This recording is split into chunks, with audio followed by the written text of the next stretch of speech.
Hello అందరికి, అందరు ఎట్లున్నారు? ఈరోజు సాటర్డే కదా, ఏం తిన్నారు? మోస్ట్లీ నాకు తెలిసి అందరు వెజ్ తిని ఉంటారు. అయితే ఇవాళ మా మమ్మీ మామిడికాయ పప్పే చేసింది. ఇది మన చెట్లదే. అయితే ఇక్కడైతే మేము అందరం కలిసి ఉంటాం కదా, మన చెట్లది అందరం తిన్నట్టు అయిపోతుందని. చూడండి ఒకసారి, టమాటాలు మామిడికాయ పచ్చిమిరపకాయలు అట్లనే వేసేస్తుంది. ఎందుకంటే ఇంట్లో కారంగా ఇష్టంగా తినే వాళ్ళం ఉన్నాం, అట్లే పిల్లలు కూడా ఉన్నారు కదా, వాళ్ళకి చప్పగా మాకు కారంగా అన్నట్టు. మిరపకాయ బజ్జీలు చేసి అండ్ వైట్ రైస్. మా సాటర్డే ఇది చాలా ఫేవరెట్ భోజనం అనుకోండి, పప్పు అండ్ మిరపకాయ బజ్జీలు. ఎంత ఊరిలో వస్తున్నాయో నాకైతే. నా ప్లేట్ చూసిరా,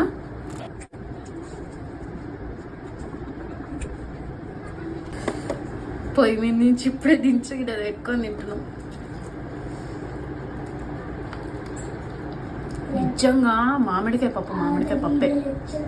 మీరేం తిన్నారు ఈ సాటర్డే? చెప్పండి కామెంట్లో.